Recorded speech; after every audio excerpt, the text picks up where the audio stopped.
SIR form कैसे भरें? देखिए, पूरे देश में एसआईआर की प्रक्रिया चुनाव आयोग द्वारा शुरू की जा चुकी है और इसको भरने में तमाम लोग बहुत बड़े मिस्टेक कर दे रहे हैं और जिसका खामियाजा बहुत बड़ा भुगतना पड़ सकता है और जिससे आपका निर्वाचन आयोग द्वारा आपका नाम वोटर लिस्ट से हटाया जा सकता है और आगे भविष्य में आपके नागरिकता पे भी कहीं न कहीं प्रश्न चिन्ह खड़ा हो सकता है। इस वजह से सावधानी पूर्वक मैं तरीका बता रहा हूँ जो, सावधानी पूर्वक ध्यान से इस वीडियो को देखिए और सेम वैसे-वैसे ही अपना एसआईआर फॉर्म भर लीजिए और बहुत टफ नहीं है, बहुत आसान है, बस कन्फ्यूज़न आपको नहीं होगा, मेरा वादा है। ये वीडियो एक-एक कॉलम आप देख लीजिए कैसे भरा जाता है, फिर आप खुद एक्सपर्ट बन जाएँगे और दूसरे के एसआईआर फॉर्म भरने में आप लोगों का हेल्प करिए। तो हम बिना देर किए शुरू करते हैं। देखिए, आपको बीएलओ आपके घर एसआईआर फॉर्म ऐसे दिए होंगे, नहीं दिए हैं तो अपने बीएलओ से ले लीजिए और इसकी 2 कॉपी मिलेगी। एक कॉपी को आप प्रॉपर वे में भर करके उनको आप दे देंगे और एक दूसरी कॉपी भी भरेंगे, जिस पे वो आपको रिसीविंग करके दे देंगे। ठीक है? सेम चीज़ें रहेंगी दोनों कॉपी। तो देखिए, सबसे पहले ऊपर फ़ोटो की बात हम करते हैं, इससे फ़ोटो लगा हुआ आएगा, लेकिन बगल में जैसे हमने फ़ोटो लगाया हुआ है, वैसे ही नवीनतम फ़ोटो आप अपना लेटेस्ट फ़ोटो यहाँ पे पासपोर्ट साइज़ चिपका दीजिएगा। ठीक? उसके बाद पहला कॉलम जो आपका आएगा भरने के लिए, सबसे ज़्यादा कन्फ्यूज़न लोगों को थोड़ा बहुत हो जा रहा है इसमें भी, कि जन्म तिथि। देखिए, इसमें साफ लिखा है दिन, माह, वर्ष। ठीक है? जन्म तिथि, दिन, माह, वर्ष लिखा हुआ है, गौर से देखिए। तो दिन, माह, वर्ष का मतलब पहले डेट लिखेंगे, देखिए यहाँ पे पहले डेट लिखेंगे, ऑब्लिक लगाएँगे, फिर महीना लिखेंगे, फिर ऑब्लिक लगा करके ईयर लिख देंगे। अगर किसी का 16 अप्रैल 1987 डेट ऑफ बर्थ है, तो 16 फिर ऑब्लिक 04 फिर ऑब्लिक 1997 87 या 90 मतलब जो कुछ भी हो ईयर लिख देंगे। क्लियर? जन्म तिथि। उसके बाद आधार संख्या नीचे दिखा हुआ है, लेकिन उसके साथ लिखा हुआ वैकल्पिक, यानी कि अपना ही आधार कार्ड का नंबर आप आगे यहाँ लिखा। अच्छा, कुछ लोग एक चीज़ और कर दे रहे हैं, जहाँ यह जन्म तिथि या आधार संख्या है जस्ट उसके आगे भर दे रहे हैं फॉर्म, ये बिल्कुल गलत है। यहाँ एक अगला कॉलम दिया हुआ है, प्रॉपर वे में कॉलम दिया हुआ है। यहाँ पे आप आराम से भरिए इस कॉलम को। तो जो भी भरना हो आप यहाँ पे जो भी कॉलम दिए हुए हैं, जस्ट बगल में मत लिखिए जहाँ जन्म तिथि, आधार या ये सब लिखा हुआ है, जस्ट अगले कॉलम में भरना है, ठीक है? आगे बढ़ते हैं। देखिए, आधार संख्या की मैंने बात की, आप आधार संख्या चाहिए तो यहाँ पे लिख दीजिए और नहीं लिखना चाहिए तो कोई बात नहीं, क्योंकि आगे वैकल्पिक लिखा हुआ है। अगले पे जाते हैं, देखिए मोबाइल नंबर, यहाँ पे कॉलम में सीधे आप अपना मोबाइल नंबर लिखिए जैसे कि यहाँ पे लिखा हुआ है इसमें, ठीक? फिर पिता या अभिभावक का नाम, इसमें हम गौर से देखेंगे, कुछ गलतियाँ लोग कर दे रहे हैं। देखिए, लिखा है पिता का नाम और या अभिभावक का नाम। अब अगर आप पुरुष हैं तो पिता का नाम तो बड़े आराम से लिख देंगे, कोई दिक्कत वाली बात नहीं रहेगी। लेकिन स्त्रियाँ क्या कर रही हैं, वो भी उनके भी पिताजी का नाम, मान लीजिए अब 40 साल की अगर कोई स्त्री है या 50 साल की स्त्री है, तो उनके पिता का, मायके के नाम की ज़रूरत क्या है? इसीलिए आवली लगा कर के अभिभावक यानी गार्जियन का नाम लिखा हुआ है। तो देखिए, होता क्या है कि स्त्रियों की जो लीगल गार्जियन होते हैं, वैधानिक रूप से जो अभिभावक होते हैं, वो पति होते हैं। तो इस वजह से जभी भी स्त्री का नाम हो, स्त्री का फॉर्म भरना हो, तो हमेशा आगे पति का नाम आप लिखिए, पिता का नाम बिल्कुल भी मत लिखिए अगर वो मैरिड है तो। ठीक है? अगर अनमैरिड लड़की है तो पिता का नाम ठीक है, लेकिन अगर मैरिड है तो पति का नाम लिखिए आप, क्योंकि अभिभावक का ऑप्शन दिया हुआ है। उसके नीचे लिखा हुआ है पिता या अभिभावक, यानी कि जो आपने नाम पर नाम भरा है का आई आईपीआईसी संख्या, एपिक नंबर जिसे कहते हैं।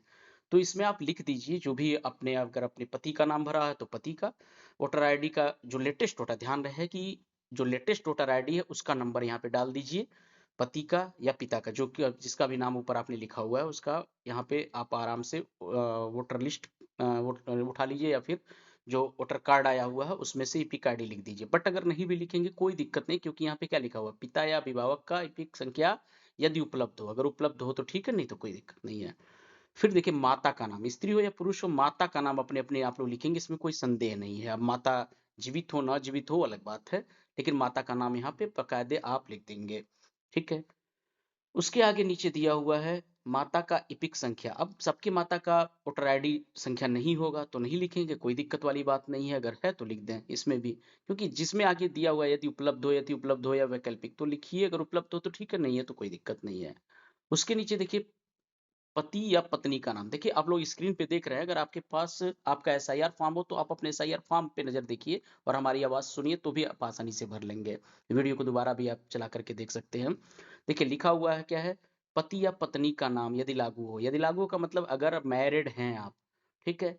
तो अगर पुरुष हैं तो अपनी पत्नी का नाम यहाँ पे लिख दीजिए, ठीक, आगे सामने कॉलम में, और अगर स्त्री हैं तो अपने पति का नाम यहाँ पे प्रॉपर वे में आगे लिख दीजिए।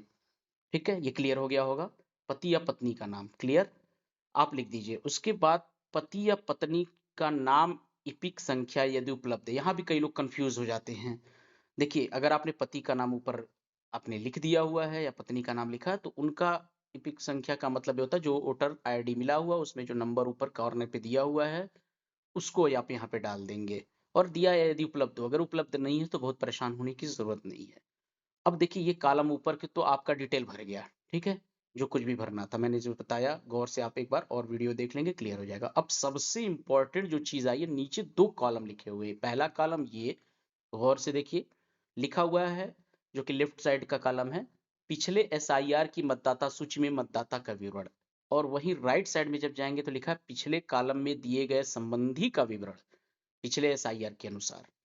अब देखिए इसमें कंफ्यूजन क्या हो रहा है, इसमें कुछ लोग दोनों भर दे रहे हैं, कुछ लोग दोनों छोड़ दे रहे हैं, कुछ लोग कंफ्यूज हैं कि लेफ्ट भरें या राइट वाला भरें। देखिए हम क्लियर एकदम करते हैं कि अगर आपका जन्म 1987 या उसके पहले हुआ है तो आपको लेफ्ट वाला ये भरना है, पिछले एसआईआर की मतदाता सूची में मतदाता का नाम। उसका रीजन क्या है कि अगर आपका जन्म 1987, गौर से सुनिएगा, 1987 या उसके पहले हुआ है, यानी कि आपकी उम्र 38 साल हो गई है, तो जाहिर सी बात है कि आप चेक करेंगे तो 2003 की मतदाता सूची में आपका नाम जरूर होगा। तो वहां से ये विवरण उसी मतदाता सूची को आप ढूंढिए, इलेक्शन कमीशन की वेबसाइट पे आजकल फ्रंट पेज पे ही उसमें मिल जाएगा, पहले पेज पे मिल जा रहा है। डाउनलोड करके फोटोकॉपी करा लीजिए, प्रिंट आउट करा लीजिए, उसके बाद अपने सामने रखिए और वहां से ये डिटेल भरना रहेगा। अच्छा, ये वाला डिटेल किसको भरना रहेगा? अब मैंने कहा था कि 38 साल जिसकी उम्र हो और 1987 या उसके पहले, तो वो तो ये भरना रहेगा लेफ्ट वाला।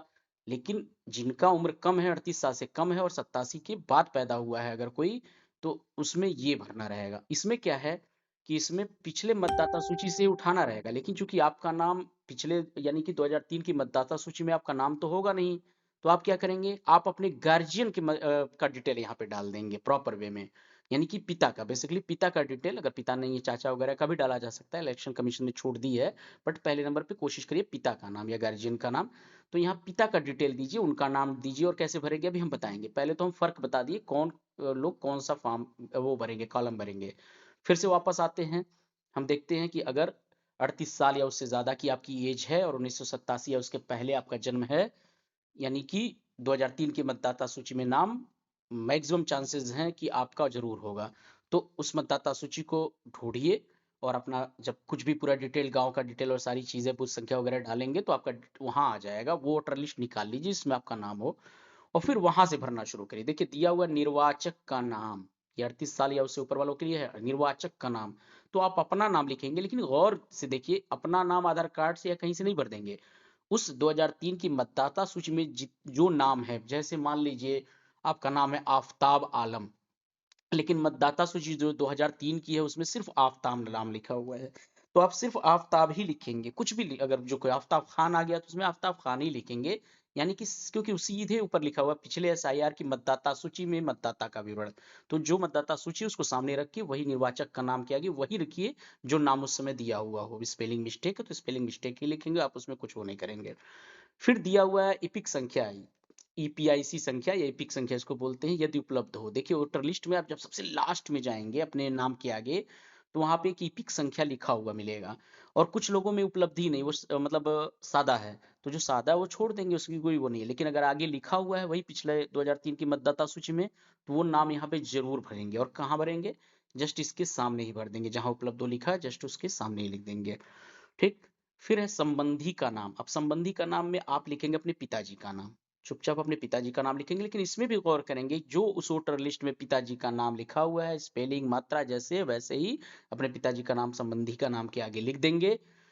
और उसके बाद संबंध लिखेंगे, वो कौन है आपके, तो पिता लिख देंगे। अच्छा, फिर से मैं दोहरा दूं कि इलेक्शन कमीशन ने कुछ छूट दी है कि अगर पिताजी का नाम नहीं डालना चाह रहे या किसी रीजन से नहीं पॉसिबल है, तो आप अपने चाचा या ब्लड रिलेशन का, कुछ लोगों की छूट दी गई है, वो अगली वीडियो में हम बताएंगे, उनका नाम भी डाल सकते हैं। बट मैक्सिमम 99% लोग पिताजी का ही नाम डालते हैं, अगर कोई स्पेशल रीजन नहीं है तो पिताजी का नाम, फिर संबंध में पिता लिखिए। उसके बाद फिर अपने जिले का नाम, जो कुछ भी है, देवरिया, महाराजगंज, कुशीनगर, सुल्तानपुर, जो आपका जिला पड़ता हो आप जिले का नाम कर दीजिए। राज्य का नाम उत्तर प्रदेश, दिल्ली, जो कुछ भी आपका राज्य का नाम हो डाल दीजिए। फिर विधानसभा निर्वाचन क्षेत्र का नाम, देखिए गौर से देखिए, विधानसभा निर्वाचन क्षेत्र का भी नाम तमाम लोगों के बदल जाते हैं। 2003 में कुछ और था और परिसीमन के बाद कुछ और आ गया। तो आप विधानसभा क्षेत्र का नाम भी उसी वोटर आईडी में देखिए, ऊपर कॉर्नर में लिखा होगा लेफ्ट साइड में।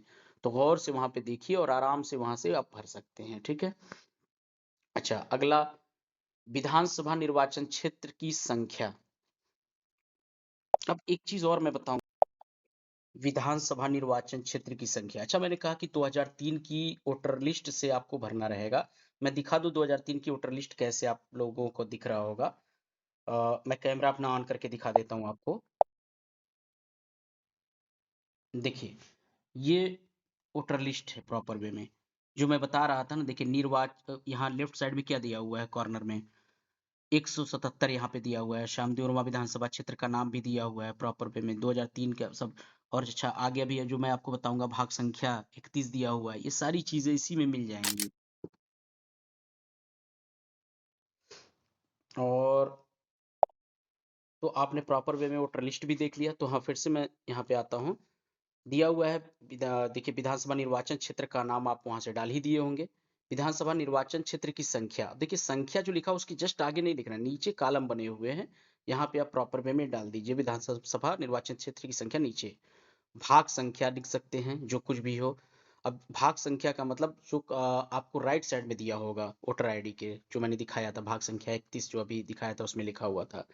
क्रम संख्या का मतलब जो भी आपका नाम है प्रॉपर वे में, क्रम संख्या उसी नेम का जो होगा उसी में। जैसे सबका नाम वोटर आईडी में दिया तो सब 1 2 3 538 532 सारे नेम दिए हुए थे। जिस क्रम संख्या पे आपका नेम है वो क्रम संख्या आप डाल देंगे, तो उससे हमें क्या होगा कि बीएलओ को या जो कोई लोग भी फीडिंग करेंगे, वो क्रम संख्या उस वोटर लिस्ट में देख लेंगे, जो भी आपका नाम होगा उसके आगे देख करके ही भरना रहेगा। ठीक है, इस तरह से जो कॉलम हमने बताया, ये लेफ्ट साइड वाला, ये आप आराम से भर लेंगे। ठीक है, सेम यही चीज अब दूसरे कॉलम में जो दिया हुआ है कि जो मैंने बताया कि जिनकी एज 38 साल से कम है या 1987 के बाद पैदा हुए हैं, वो कैसे भरेंगे इसको, यानी कि जो लड़के हैं आजकल के वो कैसे भरेंगे, क्योंकि उनका तो 2003 के समय में मतदाता सूची में नाम रहा ही नहीं होगा। तो फिर अब देखिए कि कैसे भरेंगे। ये देखिए 2003 में जिनका मतदाता सूची में नाम नहीं है, वो क्या करेंगे कि अपने गार्जियन का सहयोग लेंगे, उनका रेफरेंस देंगे। अब जाहिर सी बात है, उनके गार्जियन तो उतने बड़े होंगे कि 2003 में वोटर लिस्ट में नाम रहा होगा। तो वो अपने गार्जियन की वोटर लिस्ट 2003 वाली लेकर के आए हैं, जो उनके फादर, जाहिर सी बात है फादर फॉर्म भी भरे हुए होंगे। तो जो वोटर लिस्ट वो यूज किए हैं उसी वोटर लिस्ट को सामने रखिए और वहीं से उनका डिटेल भरिए। ध्यान रहे, अपना डिटेल नहीं भरना है। अब देखिए, चुनाव आयोग ने गलती क्या कर दी है, लोग काफ़ी कन्फ्यूज़न रहे हैं, हम भी कई लोगों का फॉर्म भरवाए तो काफ़ी परेशान रहे हैं लोग। उसमें गलती क्या कर दी है कि यहाँ दिया निर्वाचक का नाम और यहाँ पे कुछ नहीं लिख रहा है, यहाँ पे इस कॉलम में कुछ नहीं कर रहा है। वहाँ तो निर्वाचक का नाम के सामने लिख दिया कि भाई जाहिर सी बात जिसका भरा जा रहा है उसी का, ये सिर्फ नाम लिख दिया। अब नाम पिता का नाम है, निर्वाचक का नाम है, क्लियर नहीं किया, और इसको लेके बहुत ज़्यादा गहमागहमी है, लोग कन्फ्यूज़न में गलत कर दे रहे हैं और यहीं से मामला खेल गलत हो जा रहा है। तो देखिए गौर से, यहाँ पे आप जैसे ऊपर लिखा हुआ पिछले कॉलम में दिए गए संबंधी का विवरण, यानी कि संबंधी का विवरण दिया हुआ है पिछले एसआईआर के अनुसार, तो पिछले एसआईआर की बात कर रहा है और संबंधी का कर रहा है, तो आपका तो नाम ही नहीं लिखना है यहाँ पे। सीधे आप अपने पिताजी का या गार्जियन का नाम लिखिए, जिनका रेफरेंस आप देना चाहते हैं। इसमें आप चाचा का रेफरेंस दे सकते हैं, पिता का रेफरेंस दे सकते हैं, और एक दो रेफरेंसेस और चुनाव आयोग ने अलाउड किया है अभी जल्दी ही, 2-3 दिन पहले भी कुछ अलाउड किए हुए हैं। बट पिताजी अगर अवेलेबल है तो पिताजी का ही लिखिए, या पिताजी का वोटर लिस्ट में नाम है तो भले ही नहीं जीवित है, उनका ही रेफरेंस दीजिए। तो देखिए यहाँ पे पिताजी का नाम गौर से सुनिए, इसमें पिताजी का नाम जो भी बच्चे भर रहे हैं 38 साल से कम उम्र वाले, जिनका 2003 में वोटर लिस्ट में नाम नहीं है, देखिए यहाँ पे प्रॉपर वे में पिताजी का ही नाम लिखें, अपना नाम बिल्कुल भी ना लिखें। और पिताजी की पिक संख्या अगर उपलब्ध हो उनकी, यानी कि उस वोटर लिस्ट में आप लास्ट में देखिएगा उनके नाम के सामने अगर ये लिखा हुआ हो पिक आईडी तो ठीक है, अगर नहीं लिखा हुआ तो कोई दिक्कत नहीं है। ये पुराने वाले ही पढ़ेंगे, जो भी ये कॉलम है ये पुराने वाले ही पढ़ेंगे उसमें। ठीक, उसके बाद फिर संबंधी का नाम, तो ये पिताजी का नाम जो वोटर लिस्ट में आगे लिखा होगा सेम वैसे लिखिएगा, अपनी तरफ से कोई कलाकारी नहीं करनी। अगर गलत नाम आ छपा हुआ है तो गलत नाम ही आपको लिखना रहेगा। ठीक, उसके बाद संबंध, संबंध यहाँ पिता लिखेंगे। ठीक है, संबंध में आप पिता लिखेंगे। ठीक, उसके अलावा कुछ नहीं लिखेंगे।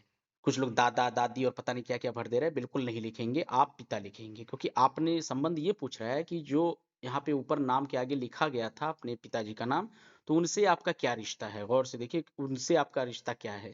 तो इस वजह से पिता का अगर भर रहे हैं पिता, चाचा का रेफरेंस देना तो चाचा लिखिए। फिर लिखा है जनपद क्या है, ठीक है? जिला, तो जो भी जिला हो वो जिला रहेगा अपना प्रॉपर वे में आप लिख दीजिए, जो भी बलिया, बस्ती, सुल्तानपुर जो भी जिला हो अपना जिले का नाम लिख दीजिए, जैसे पिछले नंबर आता। राज्य का नाम उत्तर प्रदेश, विधानसभा का क्षेत्र का नाम, जैसे वोटर लिस्ट में मैंने कहा था, वोटर लिस्ट में ऊपर लेफ्ट साइड में कॉर्नर पे आपको मिल जाएगा। लेफ्ट साइड में विधानसभा निर्वाचन क्षेत्र की संख्या भी मिल जाएगा, वो वहां से भर लीजिए। भाग संख्या जैसे मैंने नीचे भरा वैसे नीचे भरना रहेगा, ध्यान रहे। हाँ, कुछ लोग विधानसभा क्षेत्र निर्वाचन की संख्या जहां लिखा हो उसके आगे छोटा सा लिख दे रहे हैं, ये गलत है, नीचे कॉलम दिया हुआ ऑलरेडी। फिर भाग संख्या, क्रम संख्या क्या है, फिर मैंने बताया कि जहां आपके पिताजी का नाम वोटर लिस्ट में दिया है तो उसके पहले लेफ्ट साइड में क्रम संख्या भी लिखा होगा, वो बढ़ता क्रम में होगा, 539, 540 जो भी है, 700 कुछ, 713, तो वैसे ही यहाँ पे क्रम संख्या लिख देंगे। तो क्लियर हो गया ना? फिर से एक बार रिव्यू कर लीजिए कि जन्मतिथि वगैरह सारी चीजें में जो मैंने बताई है प्रॉपर में भरने के बाद सबसे ज्यादा जो ध्यान देंगे इन्हीं दोनों कॉलम में। पहले डिसाइड करेंगे कि आपकी एज 38 साल या 1987 के पहले आपकी एज है या बाद की बात है, उसमें डिसाइड करेंगे दोनों में से कौन कॉलम भरना रहेगा। अगर आपकी एज 38 साल से ज्यादा है तो लेफ्ट साइड वाला ये वाला भरेंगे, और अगर 38 और 2003 के लिस्ट में नाम होना चाहिए 38 साल से ज्यादा अगर एज है तो। अगर 38 साल से कम एज है और 2003 की मतदाता सूची में आपका नाम नहीं है तो अपने पिताजी का डिटेल वही मतदाता सूची में जो नाम उनका है वो निकाल करके वो भर देंगे इसमें। और क्लियर हो गया कैसे भरेंगे? ठीक है। बाकी उसके नीचे भी कुछ लोग गलतियां कर रहे हैं, गौर से सुनिएगा। अब यहाँ पे दिया हुआ है मतदाता या किसी अन्य वयस्क पारिवारिक सदस्य के हस्ताक्षर या बाएं अंगूठे का निशान रिश्ते का उल्लेख कर। देखिए अब जो मैंने कहा था चाचा वगैरह अगर भर का नाम आप रेफरेंस दे रहे हैं या कोई और आपका ऐसा यार फॉर्म भरा, मान लीजिए आप है नहीं इंडिया में, नहीं है कहीं और है, तो कोई और भर रहा है तो वो अपना साइन करके देगा कि मैं इनका ऐसा यार फॉर्म प्रॉपर वे में भर के दिया हूँ, क्योंकि कुछ लोग सऊदी हैं कुछ लोग कहीं है तो उनका फॉर्म तो बेकार हो जाएगा ना, तो वो लोग भी भर सकते हैं। मैं इस पे भी अगला वीडियो बनाऊंगा। तो यहाँ पे देखिए अगर आप अपना फॉर्म खुद भर रहे हैं या जो भी हो तो वो उनका साइन देखिए, कुछ लोग नीचे कर रहे हैं कुछ लोग कहीं कर रहे हैं, साइन देखिए गौर से देखिए, जहाँ रेड निशान लगा हुआ है उसी पे साइन आप करेंगे और आगे डेट जरूर लिखेंगे साइन का, क्योंकि उसने लिखा हुआ है कि तिथि सहित लिखा हुआ है। ठीक। और आगे फिर देखिए ये सारी चीजें बीएलओ के काम की है, बीएलओ इस पे साइन करेंगे और आपको दे देंगे। अब आप ऐसे ही एक और फॉर्म, जैसे दो फॉर्म सेम मिले होंगे, दोनों फॉर्म को आप भरिए, ले जाके बीएलओ को दीजिए, बीएलओ क्या करेंगे एक पे साइन करके एक फॉर्म आपको दे देंगे, एक अपने पास रिकॉर्ड के लिए रख देंगे। अच्छा, इसके साथ एक चीज और लगाना ना भूलें, जो मैंने उल्लेख किया था कि मतदाता सूची 2003 की, मतदाता सूची जो 2003 की है वो जरूर इसके नीचे लगाइएगा और वो स्टेपल कर दीजिएगा और दे दीजिएगा, ताकि रेफरेंस में वो क्लियर हो जाए, ताकि इधर उधर ढूंढना ना पड़े बीएलओ जो भी उसमें फीड करते हो कंप्यूटर में। तो जानकारी कैसी लगी हो आप कमेंट जरूर करिएगा, और गौर से एक नहीं दो बार तीन बार पांच बार देख लीजिए। और आपका फर्ज बनता है, अगर आप इस वीडियो को देखते हैं तो फर्ज बनता है कि इस वीडियो को भी शेयर करें और लोगों को हेल्प करें। और उससे ज्यादा अगर जिम्मेदार नागरिक है देश के तो सबसे ज्यादा आपका फर्ज ये बन रहा है कि इस वीडियो को कम से कम 4 बार 5 बार पहले देख लें, एसआईआर फॉर्म देख लें अपनी, उसके बाद बाकी लोगों का हेल्प करिए। कम से कम कसम खाइए कि 5 लोगों का हम हेल्प अपने आसपास मोहल्ले में जरूर करेंगे। 5 से 10 लोगों का एसआईआर फॉर्म भरिए, जब आप एक्सपर्ट हो जाएंगे 2-3 फॉर्म भरेंगे उसके बाद 5 मिनट में ही एक फॉर्म भर दिया करेंगे, अधिक से अधिक 10 मिनट लगेगा। तो अगर आधे एक घंटे आप समाज सेवा के लिए दे देते हैं तो कोई बुरी बात नहीं है। चलिए, वीडियो देखने के लिए बहुत बहुत शुक्रिया आप लोगों का। थैंक्स।